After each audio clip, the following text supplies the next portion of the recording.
Are you ready to take your cornering to the next level? Maybe you're brand new to the game and just feeling things out. Maybe you're extra mid-game and you think every pro is cheating or running scripted bike. Or maybe you're the tippity top of speed and physical physique and you're looking to get a little bit better. Well, these tips are guaranteed to help lower your lap times if you apply them correctly. Let's start things off with the most important thing, and that is corner entry.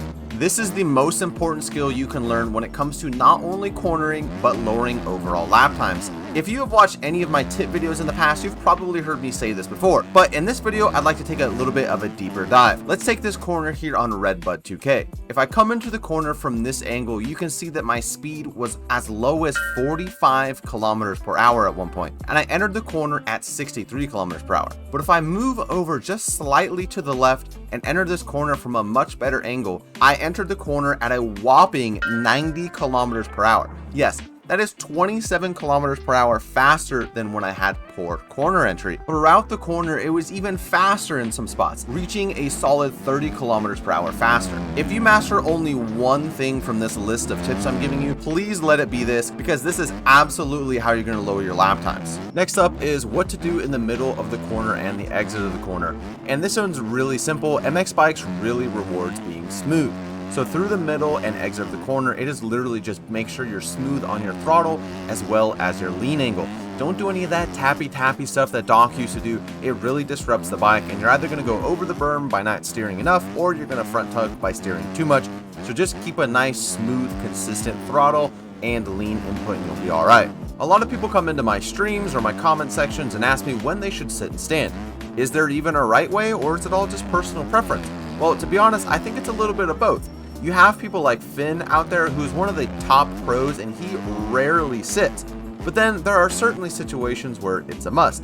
Let me show you what I do. Personally, I like to stand on the entry into the corner and sit pretty late into the rut, especially if there's a bit of roughness or you're carrying a lot of speed or the rut's really deep and it'll hold you well. Take this rut here on MXGP of Spain. You come absolutely flying into this rut, and if I were seated, I feel like I would have way less control and the bike would be all out of shape and not controllable. What I like to do is stand all the way until the bike is fully settled and then compress into the rut. Then I sit and I almost immediately get back on the throttle. Look how early this allows me to get back on the throttle. I'm almost wide open, like a third of the way through the corner. If you can master this, you'll be gaining so much time on your lap times just because your bike will be more stable and you'll be able to get back on the throttle earlier. If that last tip helped you at all, please consider hitting that subscribe button and help your boy get to 10K.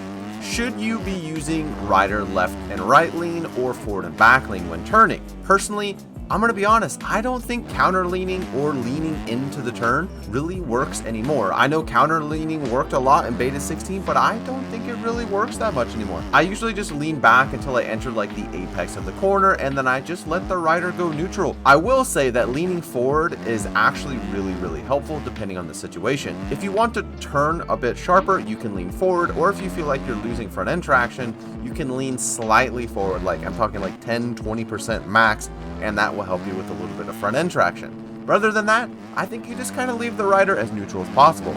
Let's talk a bit about braking and some techniques that could help you gain some speed around the track. I want to talk specifically about braking through the corner instead of braking before the corner and how that can be helpful. Let's head back over to Spain and specifically check out this corner that has a huge high speed, really rough run up to it. I think this corner will be perfect to demonstrate this. This first clip, I'm going to do all of my braking prior to the start of the turn. The first thing I would like you to pay attention to is how much my bike is moving around in the rough and how unstable it looks. I'd also like to point out that at the entrance of the corner, I'm going about 56 kph, 56 kph in the middle, and about 62 kph on the exit. Now, let's try only doing our braking in the rut itself.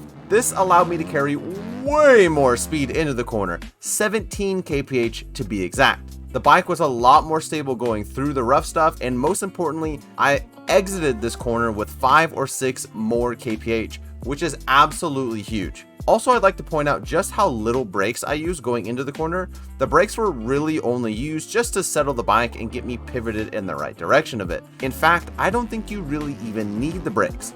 Actually, let's try that out. Without using brakes, I was able to enter the corner at a similar pace of when I used the brakes in the corner, but I carried a solid 4 or 5 more kph through the middle of the corner and the exit of the corner. I mean, if you do that on every single corner on the track, you would be able to gain 2 to 3, maybe even 5 seconds every single lap. If you are able to combine all 5 of these tips and apply them all at the same time, I guarantee you will significantly lower your lap times. I'm not talking tenths, I'm talking seconds. This is how they do it, man. This is how those top guys be doing it. But before you go, I have one more bonus tip for you. There are a lot of situations, especially on easier tracks like Polita V2, where you would want to apex the corner and just turn on the flat instead of going all the way out to the rut. MX Bikes has an unreasonable amount of traction. Well, sometimes. And that allows you to turn very, very sharp on flat ground. So make sure you're using that to your advantage when applicable. If this video helped you at all, please hit that subscribe button and watch this video right here if you would like even more tips and tricks.